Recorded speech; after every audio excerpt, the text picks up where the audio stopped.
This recording has been released into the public domain by the Bahnsen Institute, where we aim to bring into captivity every thought to the obedience of Christ.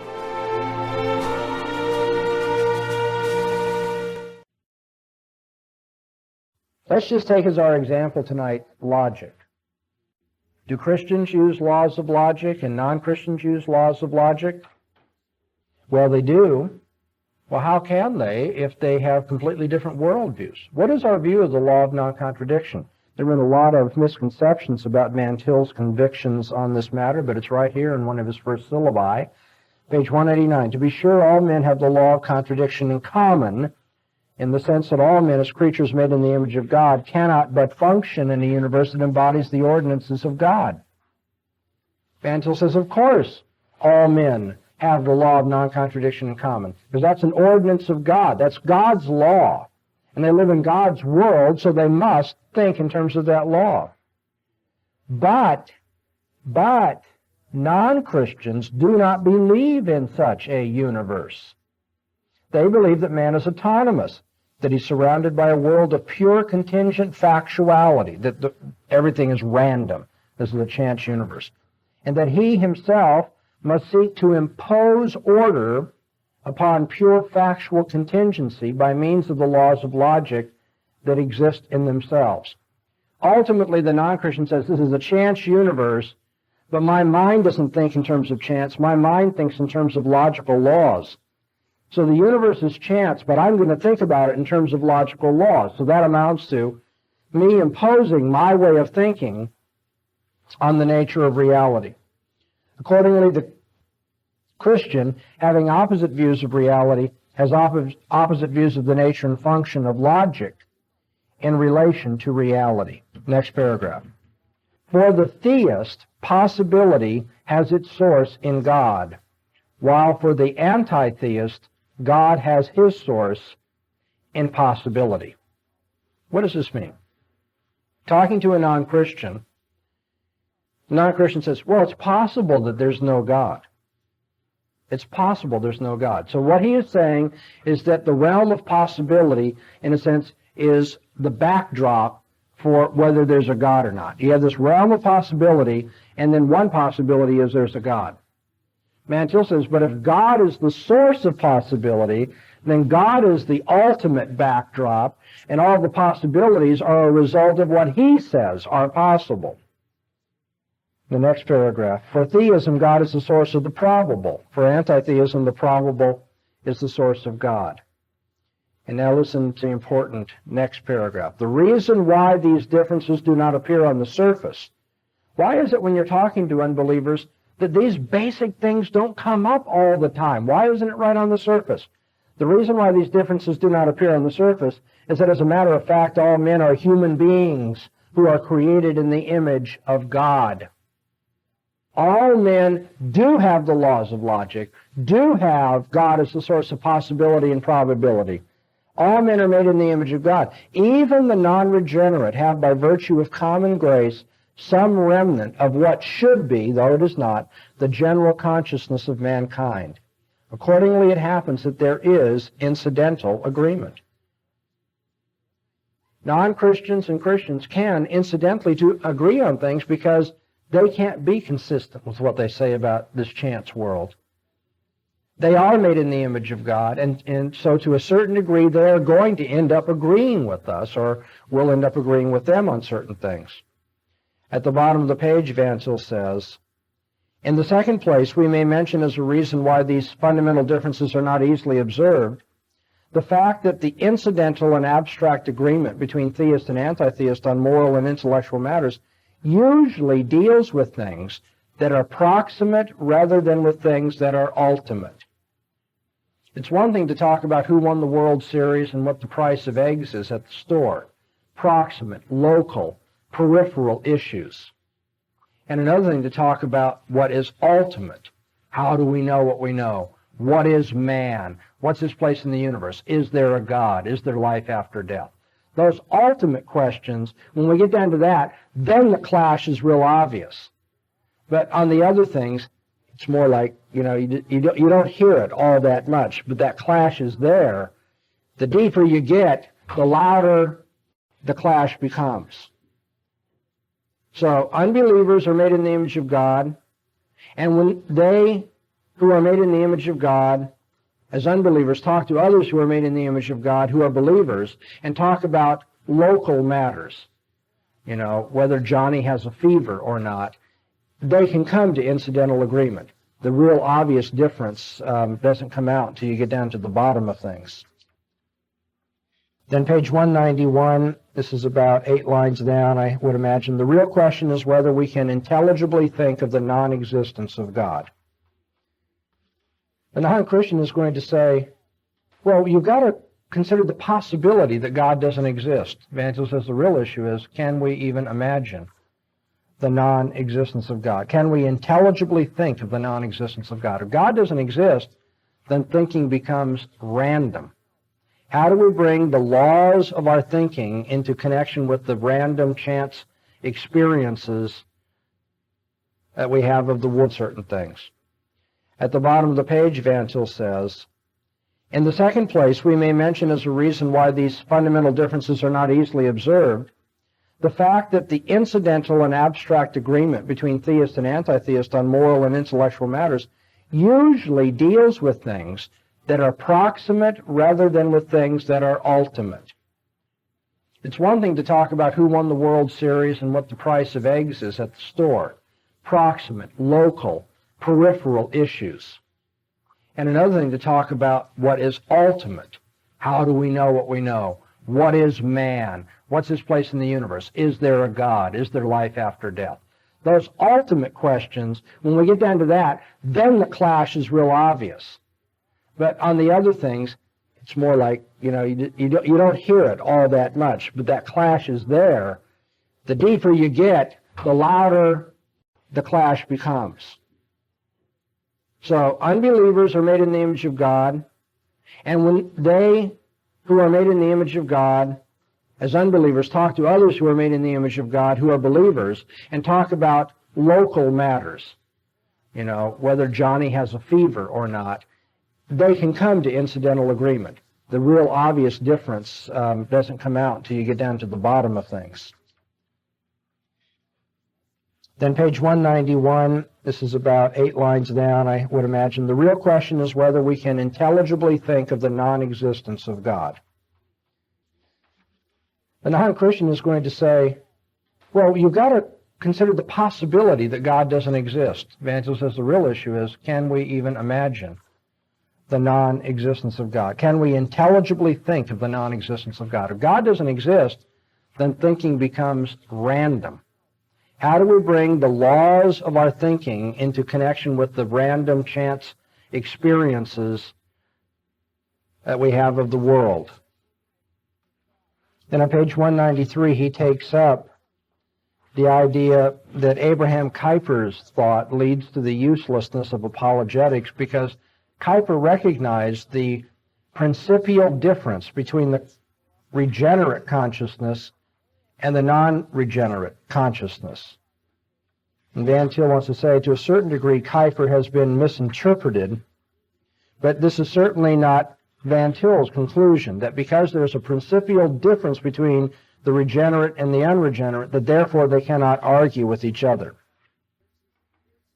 Page 196, about the middle. In other words, we hold that the Christian theistic system is, as a matter of fact, the truth. Accordingly, to be truly human, one must recognize this truth. It is the task of the Christian apologist to hold before man the truth and God's requirement that men should accept the truth, even though he knows that it requires the grace of God for man to see it. There is in this matter nothing else to consider but the command of God. Since it is upon God's command that the work must be undertaken, it is God's command that gives one the assurance that the work will accomplish its purpose. Looking at matters by themselves, it would be worse than useless to undertake reasoning with unbelievers. But it is the deep conviction of the total depravity of man that makes one throw his whole reliance upon God in all respects, and not the least in this question of reasoning with unbelievers. At the bottom of the page, our arguments taken by themselves effect nothing, while the Holy Spirit may very well convict without the use of our argument, as he may convict without the use of our preaching. Yet, because God is himself a completely rational God and has created us in his image, there's every reason to believe that he will make argumentation effective. Later on in this page, Van Til says, the unbeliever, the non-regenerate, has a formal power of receptivity. It is this that enables him to consider the Christian theistic position and see that it stands squarely over against his own and demands of him the surrender of his own position. The unbeliever, to a certain extent, can understand what we're saying, can see the significance of the argument and the demand that it places upon him. There is clearly an ethical difference between the Christian and the non-Christian. And because of the ethical difference, the non-Christian will suppress what he knows to be true in terms of theory of knowledge. He'll try to come up with a different theory of knowledge, which we will be able to undermine by means of our reasoning. However, the non-Christian's not going to want to accept that we've undermined it. He's going to keep resisting and resisting and rationalizing till the Holy Spirit changes his heart. Then on page 198, in the middle, it is not then as though the clear recognition of the fundamental ethical difference between the regenerate and the non-regenerate consciousness implies that there is a twofold truth. Van Til listen say it's not as though we say there's truth for the believer and truth for the unbeliever. There's twofold truth. Or that we must use one type of argument for one type of consciousness and another type of argument for the other type of consciousness. It's not relativism. It's not like Christians use one kind of argument, but non-Christians use another kind of argument. It is exactly the deep conviction that there is metaphysically only one type of consciousness, and that the non-regenerate and the regenerate consciousness are but ethical modifications of this one fundamental metaphysical consciousness that leads us to reason with unbelievers. Let me put it this way. There's only one way to think. Christians and non-Christians don't have different noses, but they use their noses differently. And there's only one way to reason. There's only one kind of human consciousness, way to think about the world and find the truth. But there's an ethical difference between the unbeliever and the believer. They're not going to use that consciousness the same way. They're not going to reason the same way. But because we believe there's only one proper way of reasoning, we reason with them. We argue with them. It is exactly because of our deep conviction that God is one, and truth is therefore one, that we hold that there is only one type of argument for all men. All that the recognition of the deep ethical difference does is to call attention to this very fact that it is God who must make this one truth effective in the hearts of men. You see how his Calvinism ties in beautifully with this? As a presuppositionalist, he says there's only one presupposition, one worldview that's going to make sense out of human life and experience. Now, you refuse to accept this, I know that.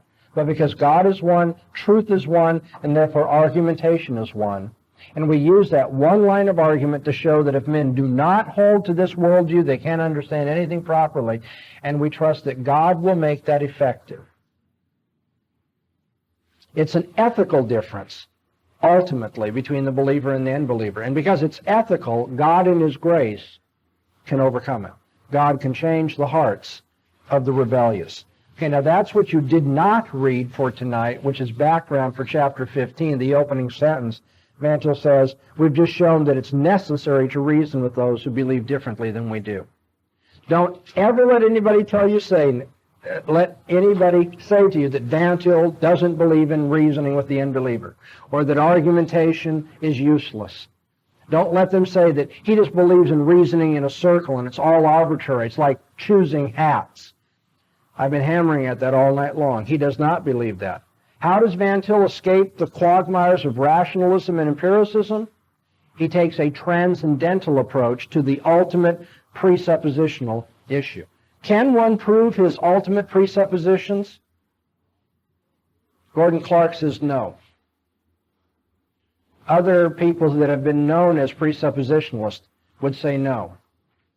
Van Til is unique in that he says our presuppositions are proven transcendentally.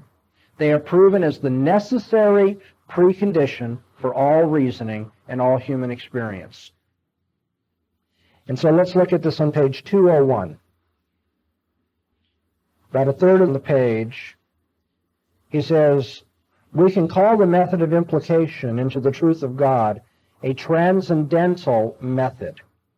That is, we must seek to determine what presuppositions are necessary to any object of knowledge in order that it may be intelligible to us. We're asking what presuppositions would be necessary to make any object of knowledge intelligible to us. When the unbeliever wants to use logic, we have to ask him, well, what worldview makes logic meaningful? When the unbeliever wants to use science, we say, but what worldview makes science meaningful? Scientists rely on the uniformity of nature. What worldview can guarantee the uniformity of nature? Logicians assume that there are things which are abstract and absolute and universal. What worldview will allow that there are things that happen in the world which are uniform, the uniformity of nature, and at the same time believes in uniform, universal, absolute laws of thought? What worldview can make sense out of human freedom and yet the uniformity of logic and nature? How can you bring all these things into connection with each other? And the idea that there's a moral law that human beings must live up to, and that there's a dignity for human beings. They're not just, like dogs and cats, that they have some kind of special quality that sets them apart from the animal world. How do all of these things come together? Well, the Christian has an answer. He goes, in terms of our worldview, God created man. God's mind controls our thinking. There are the laws of logic. God's decree controls nature. There's the uniformity of nature. We're made in the image of God. There's the uniqueness and the dignity of man, and so forth. We must seek to determine what presuppositions are necessary for any object of knowledge to be intelligible to us. When the unbeliever sets something before us as a fact, we say, well, what is presupposed by saying that? What would have to be true about the world and about man for you to be able even to say that or know that? Then at the end of the paragraph that begins in the middle of the page, at the end of that paragraph, Bantil says, belief in God is the most human attitude conceivable. It is abnormal not to believe in God. We must therefore hold that only the Christian theist has real objectivity, while others are introducing false prejudices or subjectivity. We want to point out it's normal to believe in God. When you don't, you're introducing a false prejudice. Turn the tables on the unbeliever who says, we are the prejudiced ones. And say, no, you're the one who's prejudiced. Yes, Ron? Christian reasoning, then, is the ultimate standard? Christian reasoning. Reasoning that is based on God's revelation. And if people do not use that, then you have to challenge them. How can they make sense of what they are saying? Okay, so it's not a matter like you've got your facts to put on this side of the balance, and I've got my facts to put on this side of the balance. Let's see who's got the most facts to support his position. We rather go much further than that, and we challenge the unbeliever, say, how can you know any fact at all given what you say about the world? Given your view that this is a chance universe, that the laws of logic are just in the human mind, how could you know anything for sure? It's not like you have certain facts and I have more. It's like you couldn't know anything at all. The very tools of reasoning that you use presuppose the Christian God. That's the transcendental method. And then in the middle of that last paragraph on page 201, Bantil says, we hold that our reasoning cannot fairly be called circular reasoning. The next time you run into that charge, would you please open the book and show that to the person who says it? Say, yeah, but Bantil says it's not fair to call this circular reasoning because we are not reasoning about and seeking to explain facts by assuming the existence and meaning of certain other facts on the same level of being with the facts we are investigating, and then explaining these facts in turn by the facts with which we began. Because we're not reasoning in this vicious circle just on the same level. We're talking about what is necessary to understand any fact at all. We're presupposing God, not merely another fact of the universe. Okay, in the middle of page 202, Bantel says, antitheism has arbitrarily taken for granted that God is not a fact. We hold that the so-called facts are wholly unintelligible unless the supreme fact of God be brought into relation with them. Okay, so the unbeliever says God is not a fact. You can't start with that at the outset. We say if you don't start with that presupposition, you can't make sense of any other fact at all. Now, we keep making these claims. You've heard them many evenings here in this class. Obviously, it's going to come down to your ability to press home that claim when you talk to somebody. You can say that, and he can go, well, what do you mean I can't make sense of anything? I can make sense of all, and he start giving you examples of things he makes sense of. That's where you need to learn to press him and say, now, what are you assuming, though, when you say this or that about whatever you're talking, the grass is growing, you know? When that person starts talking about these facts that he or she knows, say, well, but if you believe that this is a chance world, or if you believe that everything's governed by laws, or if you believe that man has freedom or does not have freedom or whatever, if you believe such and such, it's not really possible for you to make the comment that you've just made, because given that worldview, it would become meaningless to say the grass is growing or whatever you're talking about. You've got to flesh out this argument by forcing the unbeliever back to be consistent with his or her ultimate presuppositions. Now, Van Til, on pages 202 and 203 to the top of 204, likens his method of reasoning to analogical reasoning. I've always thought that this was perhaps a strategic mistake on Van Til's part, because his opponents, looking for an easy thing to pounce on, to criticize him, have easily misunderstood what he meant by analogical reasoning. There's really nothing wrong with what he's talking about, but by labeling it that, his opponents have said, well then if you're a presuppositionalist, all you know about God are analogies. You don't ever know God, or you don't know the truth itself, you only know analogies. Yeah, that's what they said for years and years. But I think you can tell that what Van Til is talking about is not a knowledge of analogies. He's talking about knowing analogically.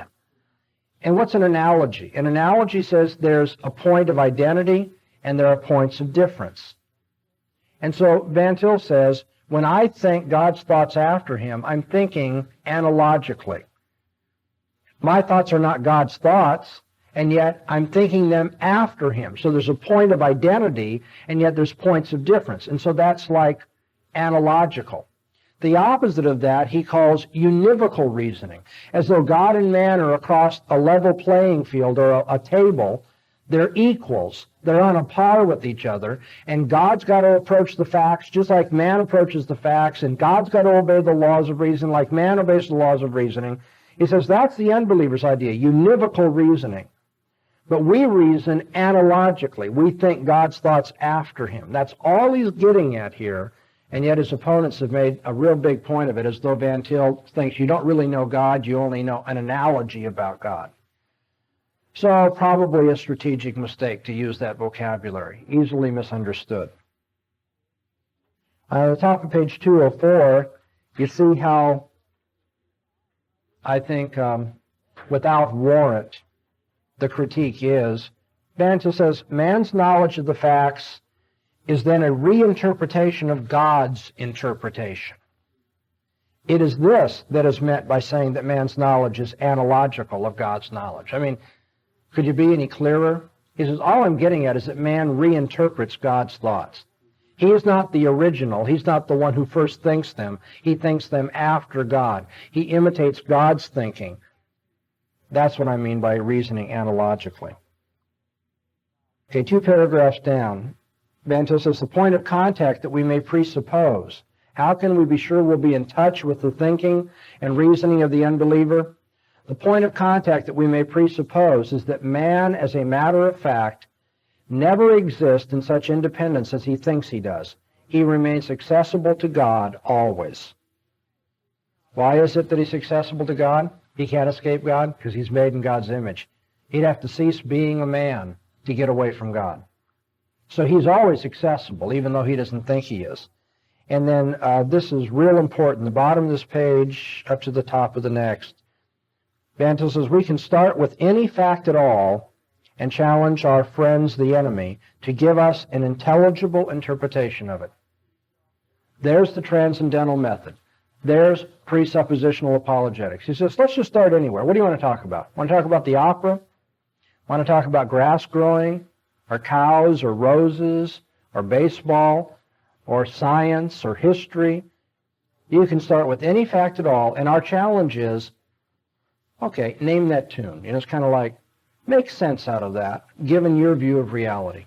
How could we know? Now, we know that we know this, but how could it be possible to know such a thing, to make sense out of such a thing, for it to be meaningful given your philosophy of life?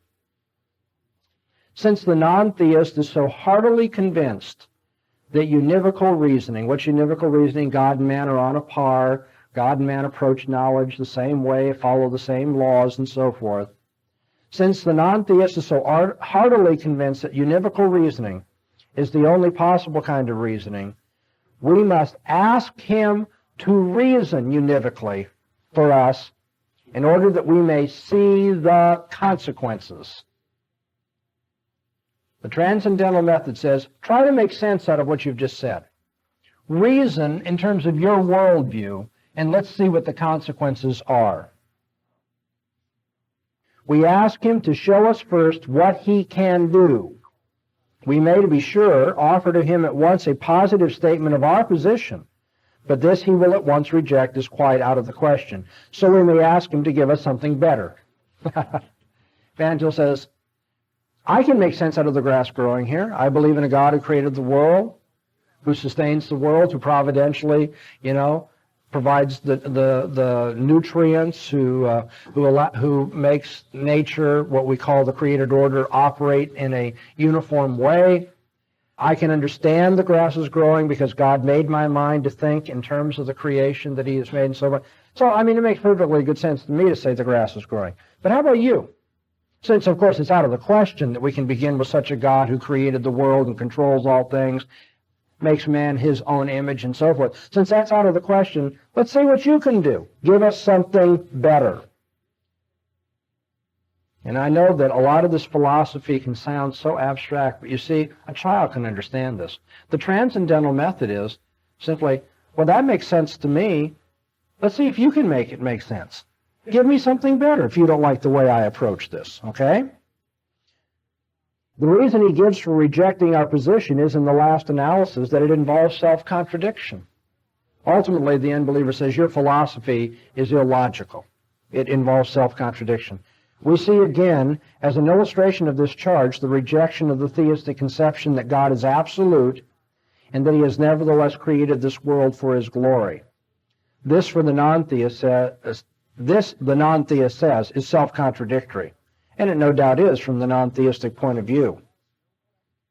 This is an example you don't hear real often, so let me just point that out. Other examples could be put in here. The non-Christian will say, oh, well, if you've got a sovereign God, then man cannot be free and responsible. He's absolute, so there can't be anything added to his glory through history. The way Van Til puts it is, if God is absolute, he has all glory, so then how can anything add to the glory of God in history? You say everything happens for the glory of God, but God already had all glory from all eternity, so there's a contradiction. Things like that, okay? But the final question is in which framework or on which view of reality, the Christian or the non-Christian, the law of contradiction can have application to any fact. Whose worldview makes it possible to use logic in the first place? The non-Christian rejects the Christian view out of hand as being contradictory. Then when he's asked to furnish a foundation for the law of contradiction, he can offer nothing but the idea of contingency, randomness. And as has already been hinted at in the class earlier, you will see that this is the argument I used in the particular debate that I had with Gordon Stein. I said, you've got to use the laws of logic. Debate doesn't make sense without the laws of logic. So what's the foundation for the laws of logic? In terms of what worldview do the laws of logic make sense? What we shall have to do then is to try to reduce our opponent's position to absurdity. Nothing less will do. So let's see if we can write down some translations of this transcendental method, some real easy ways of remembering what it means to argue transcendentally. Van Til has said to argue transcendentally is to seek to determine what presuppositions are necessary for anything to be intelligible. So transcendental reasoning or argument is asking what presuppositions, another way we could put this is what worldview, what presuppositions are necessary for the intelligibility of anything, to make sense out of what we're saying. We must not be subjective, just make arbitrary choices on the basis of personal preference. However, our philosophy says objectivity is identified with the way God sees things. Right in the middle of the page, he says, there can be no more fundamental question in epistemology than the question whether or not facts can be known without reference to God. But all is said and done, it comes down to this. We're asking the unbeliever, can you make sense out of anything without bringing God into the picture? Can you make sense of the facts if you do not have a Christian theistic worldview? And then down a couple of lines, Van Til says, suppose then the existence, we're asking him, just, reason this through with us, for argument's sake. Suppose then that God exists. And I want you to really catch on to this, because this is very powerful. When you talk to the unbeliever, you're going to have to do this. You can say, would you just try for a few moments to understand what I'm telling you about my point of view? I'm not asking you to say it's true as yet, but just imagine. Imagine there is this God that I'm talking about. Then it would be a fact that every fact would be known truly only with reference to Him. You can say that to the unbeliever. There's no offense in that. You can say, look, if the God that I'm talking about exists, you'd have to admit, on that hypothesis, no fact would be truly understood outside of reference to Him, who is the creator, the controller, the one who gives meaning to everything. If then one did not place a fact into relation with God, he would be in error about the fact under investigation. If I'm right about this God who is the creator of all things, who governs all things, meaning and direction to all things, who unites all things, who is the source of all laws, and so forth. If I'm right about that, then no fact can really be understood in complete isolation from this God who gives meaning to all things. Now then, if this God exists, then we can't even argue about Him without presupposing Him. In fact, we can't argue about anything, can't know anything without presupposing Him, if this God exists. See, the unbeliever should be able intellectually to catch on here. He should be able to see that what he wants to do in the argument, the way he wants to reason, already excludes the Christian God. It already takes for granted that such a God, as I've just described, who creates all things, controls all things, gives the meaning to all things, that such a God doesn't exist. Because his method says, be neutral, don't assume anything about God. And what I'm saying is, well, but if Christianity's true, it's impossible to be neutral. It's impossible to know anything without knowing God. So when you say, please, at the outset, let's not get into what our conclusions will be. Let's just start from scratch. Basically, you're asking me to reason like a non-Christian, to assume that you're right. That's what you did with Stein. Say what? That's what you did with Stein, correct? I believe that. I hope that is true. I was trying to. We're going to have a lesson, not the next one, but on May 11th, where the main part of our class is going over that debate. And so I won't steal my thunder from that point yet. Go ahead. What you're saying about Van Til, he would say that the objective is God's thoughts, subjective would be false thoughts. Well, subjective ends up being false thoughts, but the emphasis is subjective thoughts are those based on the subject. I'm the subject of knowledge, and so I'm just thinking my own thoughts, and they don't correspond to God's, and in that case they are false, but they're subjective rather than objective. Let's go on with this. Or suppose that one would just begin its investigations as a scientist without even asking whether or not it's necessary to make reference to such a God in his investigations. Such a one would be in constant and in fundamental ignorance all the while. And this ignorance would be culpable ignorance, since it is God who gives him life and all good things.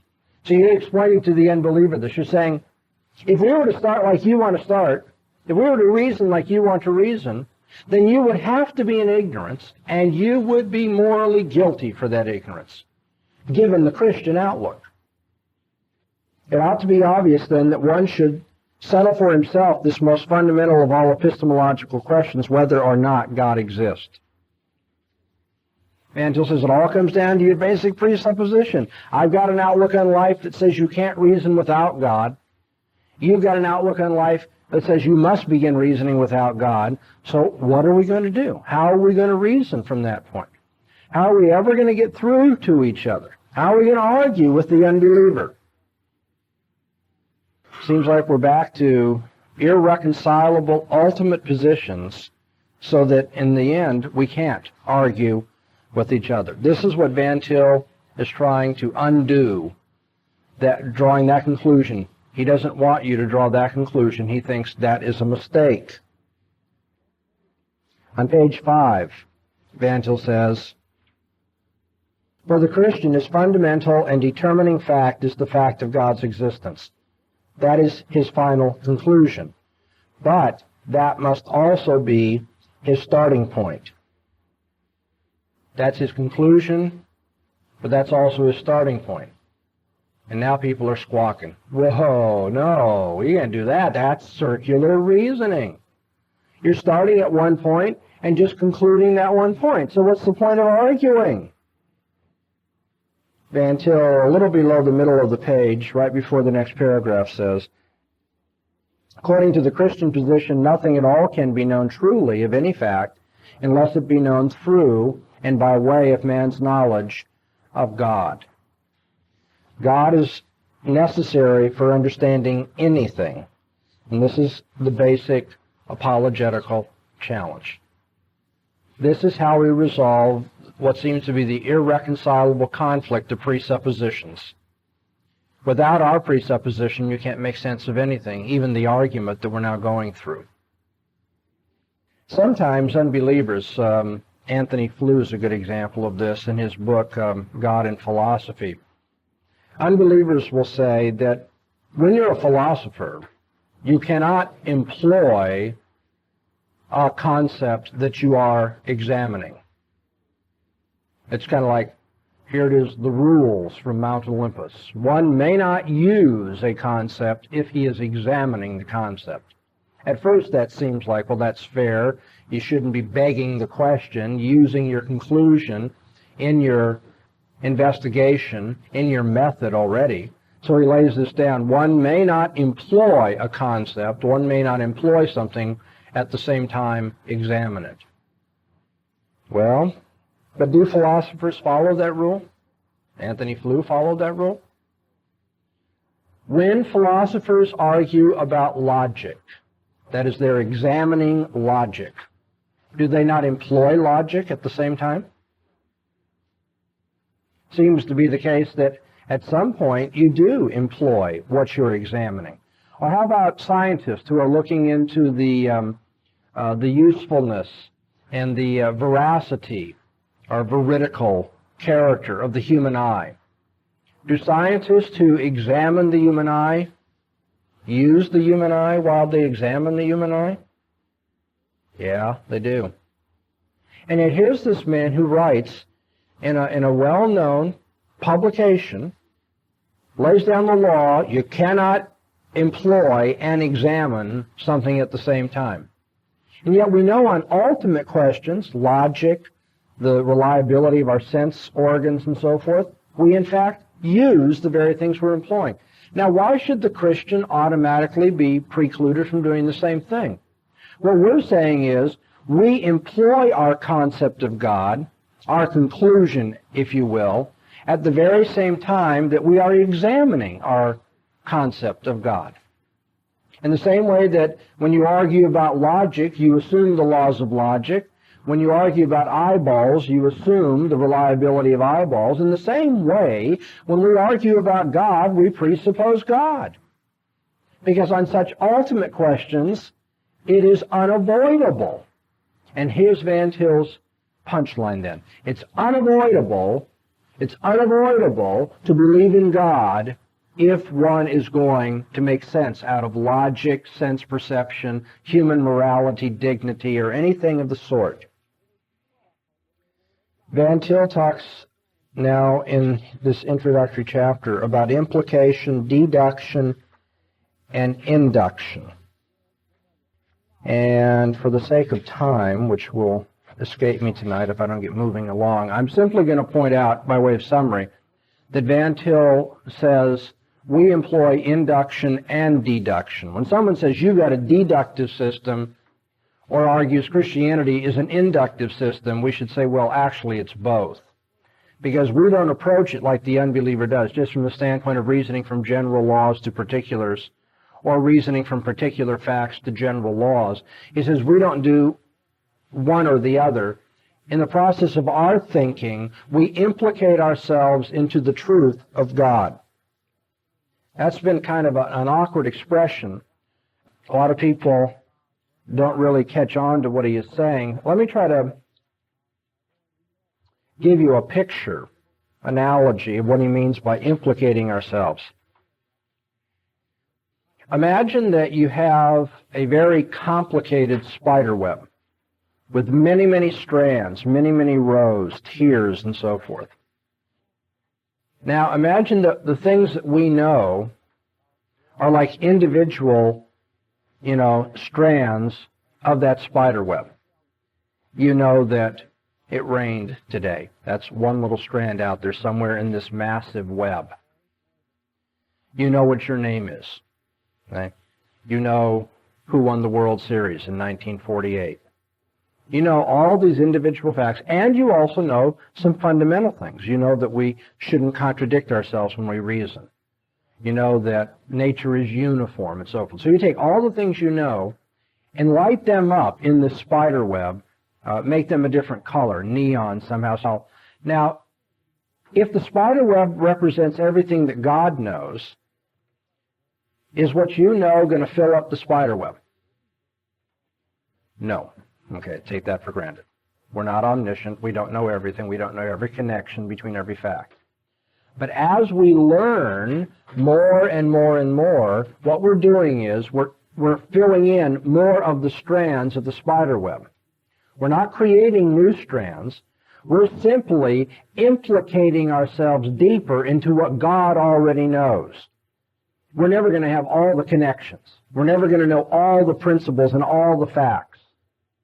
But to the degree that we learn more about the world, we are, as it were, taking in more of God's system. The spider web represents what God knows, all of its connections and so forth. So implicating yourself more and more into the system of God's thought is like filling in the spider web. The long principles that connect things, or the individual strands that are facts, or what have you like. Think of it like that. Van Til says we use induction and deduction. The most important thing in terms of our method of defense, though, is that we take a transcendental approach. And that brings us to page 10, which is the subject of tonight's lesson and the reason why we've been doing this. So now let's get on to the real stuff. Transcendental. Van Til says, the method of implication may also be called a transcendental method. We've already indicated that the Christian method uses neither the inductive nor the deductive method as understood by the opponents of Christianity, but that it has elements of both induction and deduction in it, if these terms are understood in a Christian sense. Now, when these two elements are combined, we have what is meant by a truly transcendental argument. And I'm going to stop reading because the next line is going to be absolutely crucial. Let me explain something about the history of philosophy and this term transcendental. This is a thumbnail sketch of the history of epistemology. It's not meant to be real sophisticated, but let me put it in simple terms. You have a school in epistemology known as rationalism. Rationalism says that the things which we know must be justified by relating them to a foundation of self-evident truths or concepts. Self-evident concepts become the foundation for all that we know. In contrast to that, you have a school of thought known as empiricism, which says that all that we know is justified by bringing it into relationship or putting it on the foundation of sensations or observations, if you will, of the world. So the ultimate foundation for knowledge will be self-evident concepts for the rationalist. It will be observations or sensations of the world for the empiricist. Now the problem is, in the history of Western philosophy, the rationalists were not able to come to any agreement.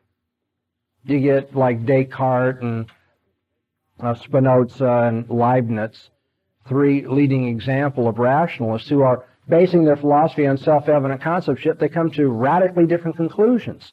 And so this begins to look very arbitrary. And that won't do. I mean, to call it rationalism and end up arbitrarily disagreeing with each other. And then empiricism says, well, let's get away from this speculation of self-evident concepts. Let's get down to the here and now. What can we touch? What can we feel? What can we see? And so sensation or observation becomes the basis of what we know. But the problem is we never observe general laws, do we? We never observe continuity in the things that we experience. And so empiricism led to skepticism. So put yourself at the position in the history of philosophy where you have one school of thought that offers you certainty but turns out to be arbitrary. Another school of thought says we can get away from this speculation but ends up in skepticism. Not a very good place to be. Along comes Immanuel Kant, and Kant wants to save science. Okay? The empiricist cannot justify the uniformity of nature, because you never experience the uniformity of nature as a law. You only experience individual experiences. So you can never know that the future will be like the past. So how is Kant going to save science? Kant comes and offers a transcendental critique. This is why we use this terminology. And by transcendental, he means he's going to offer an analysis that shows us what the preconditions of intelligibility will be for any human experience or reasoning. What the preconditions of intelligibility will be. Is this rationalism? No, because it's not just dealing with self-evident concepts, but nor is it empiricism, because it has nothing to do with my sensing, touching, tasting, smelling, what these preconceptions would be. Now, Kant said the human mind works in a certain way that it organizes the material that comes to it from the world outside in a certain way. There's nothing you can do about that. The mind organizes your sensations in a way that makes you interpret them what we call in a causal fashion. So causation is not out in the world. Causation is the way the mind must think about the world.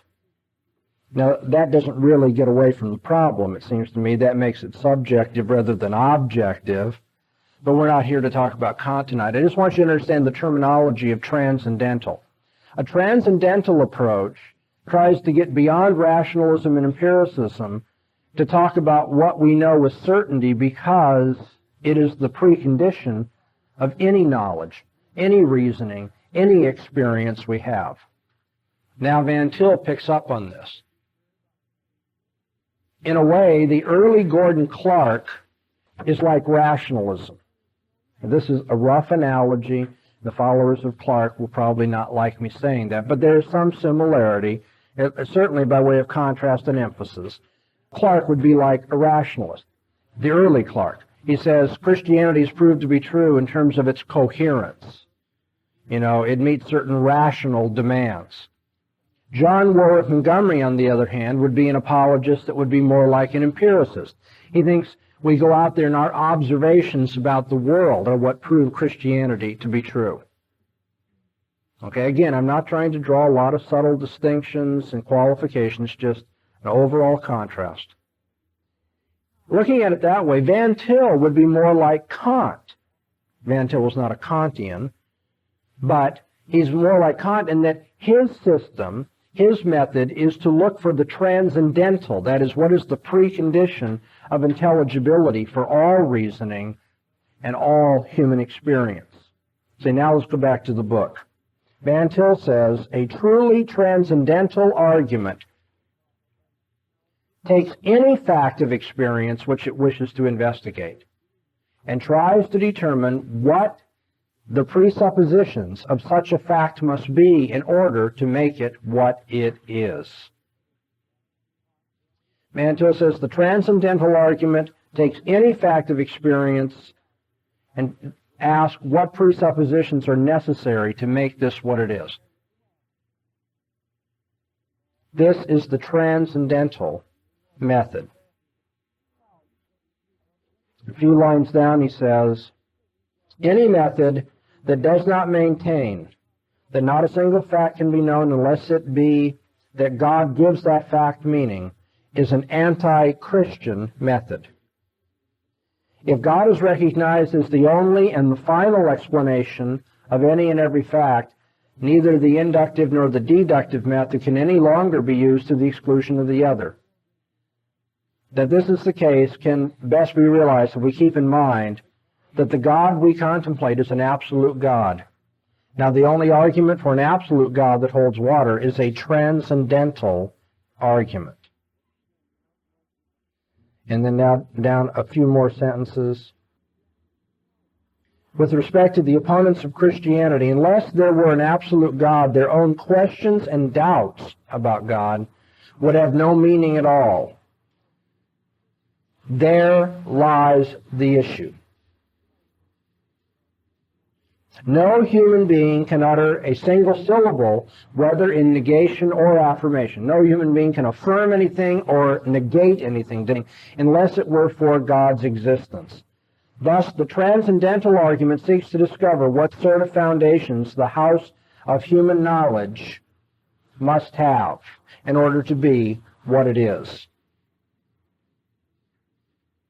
Then in the next paragraph, you might want to note a truly transcendent God, a God that's beyond human experience, that a God whose qualities originate beyond our human experience or this cosmos. A truly transcendent God and a transcendental method go hand in hand.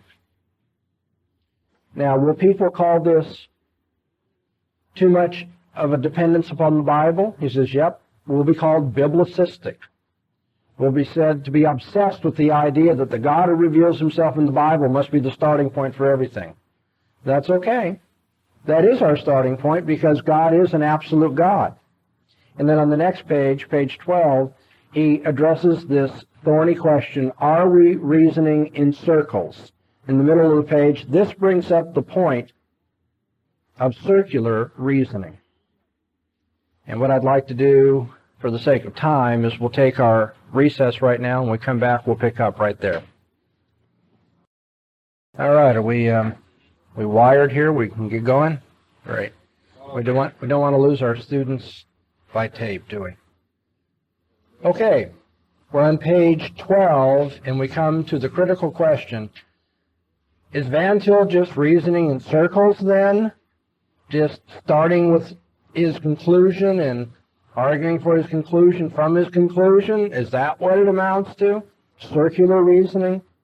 Van Til says this brings up the point of circular reasoning. The charge is constantly made that if matters stand thus with Christianity, it is written its own death warrant as far as intelligent men are concerned. 60 years ago, he's anticipating what his critics would say. Who wishes to make such a simple blunder in elementary logic as to say that we believe something to be true because it's in the Bible? Our answer to this is briefly that we prefer to reason in a circle to not reasoning at all. Now that may be a little misleading because he's going to say we're not really reasoning in a circle like our critics are saying. But if it comes down to using this expression, reasoning in a circle, he goes, I prefer to doing that, if that's what you're going to call it, to losing any ability to reason at all. That's a pretty good answer when you think about it. But he does go further, and it's important to hear this.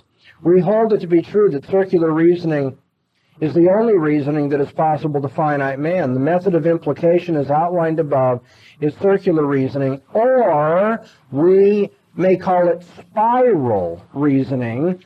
We must go round and round a thing to see more of its dimensions and to know more about it in general, unless we are larger than that which we are investigating. Unless we are larger than God, we cannot reason about him any other way than by a transcendental or circular argument. When Van Til says it's spiral reasoning, he's offering a different metaphor to this metaphor of circular reasoning to try to make a point. It's not like we're starting on one level with a certain, conclusion and then reasoning around right back to that same point. It's more like we start with a fundamental truth about God, which makes it possible to reason about anything. And then as we go back around, we're always coming back in line with what we've presupposed about God, but we're getting deeper and deeper and deeper into the system of truth. We're implicating ourselves through the spider web, but all along we've started with that fundamental assumption about God. He says the refusal to admit the necessity of circular reasoning is itself an evident token of opposition to Christianity. Not because circular reasoning as a logical fallacy has been used, but circular reasoning in the sense that nothing can be understood unless you presuppose the Christian view of God. He says reasoning in a vicious circle is the only alternative to reasoning in a circle as discussed above. A vicious circle means I know that Tom Jones is guilty of murder because Tom Jones is guilty of murder. That's a vicious circle where you're not adding anything in your premises. You're not adding anything in the conclusion except what is in the premises, and you have to know the conclusion and the premises simultaneously. It's a vicious circle. Whereas when we presuppose the existence of God in the Christian worldview, yes, we're always dependent upon that, but we're learning more and more about this God, and more about this God's world, and more about ourselves as creatures of God as we continue reasoning. It's reasoning in a spiral fashion, if you want that metaphor, rather than in a vicious circle. And so this is his opening introduction to the transcendental method of defending the Christian faith. The transcendental method of defending the Christian faith comes down to arguing that Antitheism presupposes theism. Or as you've heard me put it before, the only proof of the Christian God is that without him you cannot prove anything. Because your most fundamental assumptions about logic, about science, human experience, about ethics, your most fundamental assumptions already presuppose the worldview revealed in the Bible, the worldview having to do with this God. Okay, let's turn to the back of the book now to chapter 15, although we're only going to be in chapter 15 for one sentence, and then we're going to back up to chapter 14, which you did not read. That's okay, you weren't assigned it. Page 200. Van Til says, having before us all the factors that enter into the knowledge situation and having on the basis of them concluded in the preceding chapter that it is necessary to reason with those who believe differently than we do, we must turn to a consideration of the question of how we should reason with them. So he says, I've just established that we should reason with people who disagree with us. Do you hear that? Van Til says you should reason with people. Every time you hear people accuse him of being a fideist who doesn't believe in apologetics or argumentation with unbelievers, remember that his conclusion from chapter 14 is that we must reason with people. So let's back up to chapter 14 and pick up on that, and then we'll go on to how we should reason with them, the transcendental method. And I'm going to begin on page 185. At the very bottom of the page, that short paragraph that says, what we must deal with then is the clash between the two great opposing systems of epistemology. Ultimately, you have two theories of knowledge, the Christian and the many varieties of non-Christian. We now ask not how the two should reason together, but whether they should seek to reason together. Is reasoning necessary? Is reasoning appropriate with the unbeliever? I mean, we have these different theories of knowledge, so why reason with each other? Van Til's going to say we should reason with them, and then in the next chapter, how we should. Another way of putting the question can be seen in terms of our Reformed convictions about the necessity of regeneration for anybody to become a Christian. On the top of page 186, he says the question narrows itself down to this, whether we shall, in view of our convictions with respect to the necessity of regeneration, nevertheless continue to reason with unbelievers. We Calvinists say that people aren't going to become Christians unless the Holy Spirit changes their hearts. So why argue? If the Holy Spirit doesn't change their heart, the argument's worthless. And if the Holy Spirit does change their heart, you don't need the argument anyway. And of course, Van Til will point out that God works through the witness of his people, which includes apologetical argument.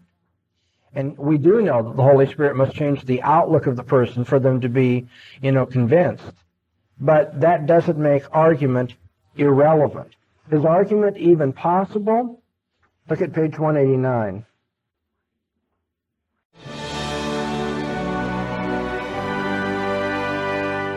This recording has been released into the public domain by the Bahnsen Institute. Duplication, sharing, and distribution is encouraged. For more information about the life and ministry of Dr. Greg L. Bahnsen, visit our website, bahnseninstitute.com, where we aim to bring into captivity every thought to the obedience of Christ.